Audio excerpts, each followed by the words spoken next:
There you go. Okay, perfect. Hi, everyone. Thank you for coming and joining me on this short, about 15-minute presentation. This presentation will be on how writing is not just about words, it's about influence, clarity, and professionalism. So just imagine if you're at work or really anywhere else that we receive emails to and send them out.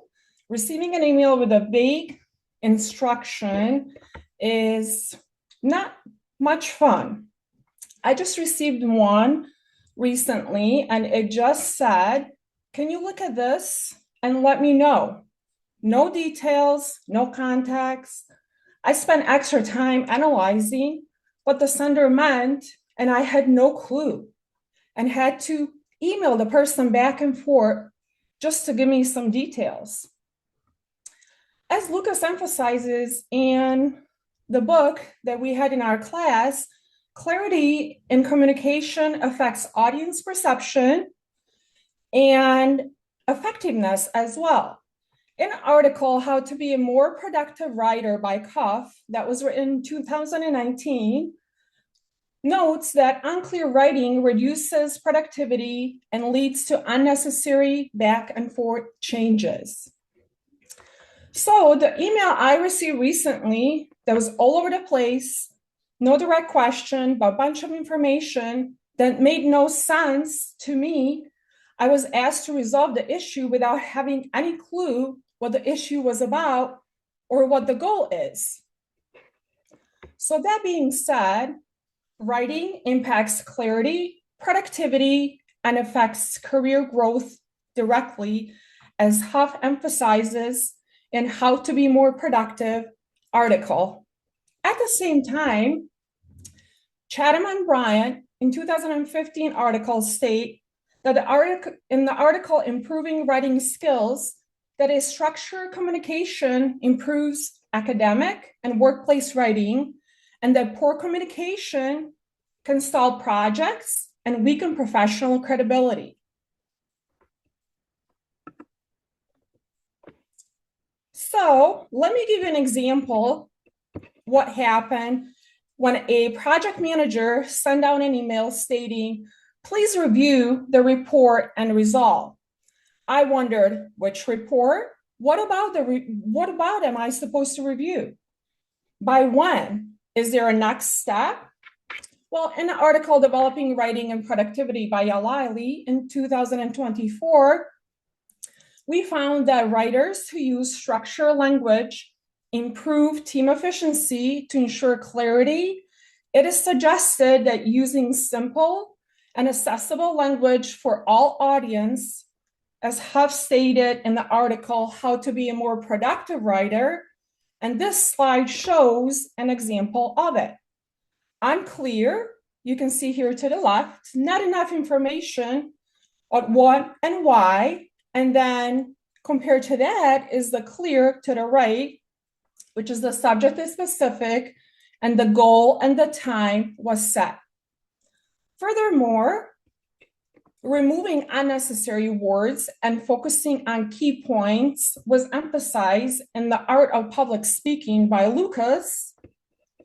And that being said, let's look at this slide. This slide shows us that organizing information is effective. You have to have main idea. I just experienced a project delay due to poorly structured communication. A radiology compliance audit was delayed due to a vague instruction, missing details, and poorly formatted reports. Now, in the article that Chatham and Bryant in 2015 wrote, it highlights that logical organization improves professional and academic writing. So the importance of structure ensures logical flow, reduces errors and misinterpretation.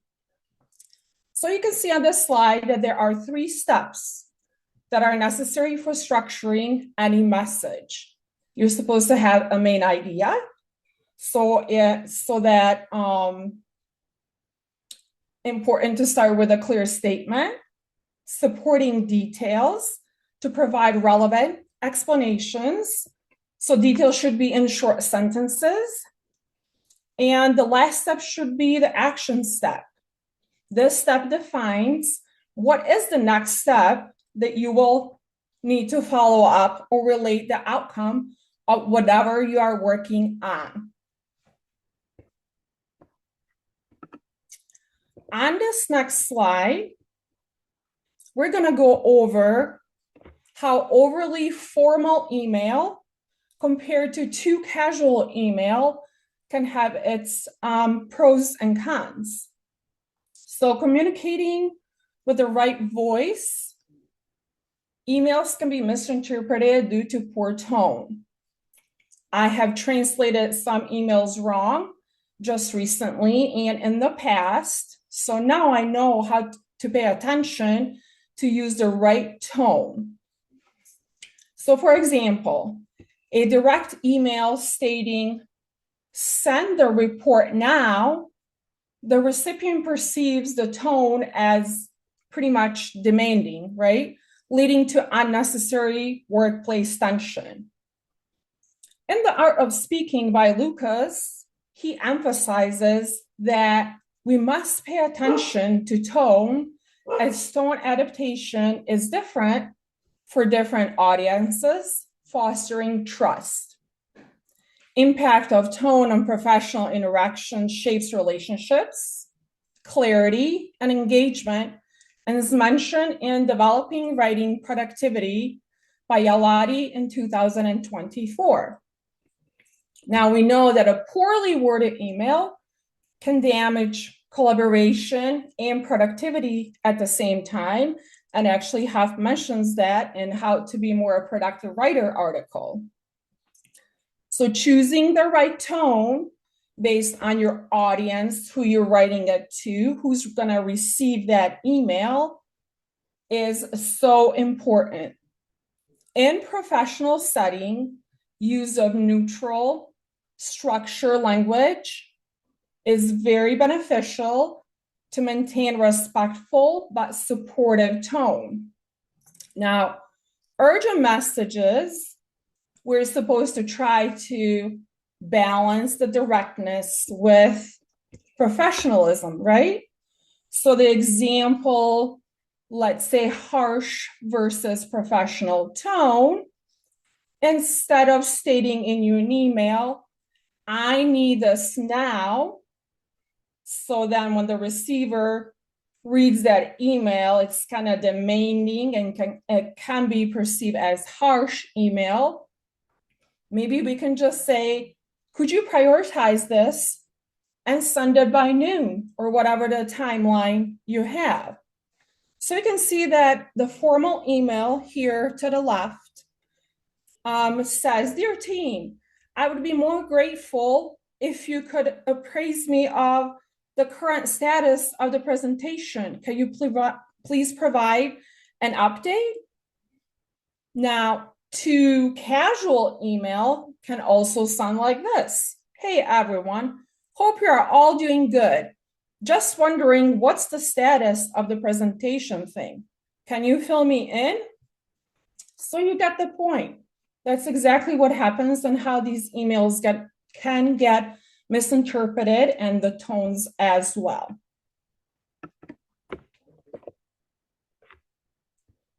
So this slide here shows that the clearer your writing, the stronger your impact. And what does that mean? All it means that if your email is clear, that the person that's receiving it will have, or the email will have a high impact, and the person that's receiving it will have a better understanding of what is going on, and it'll be more productive.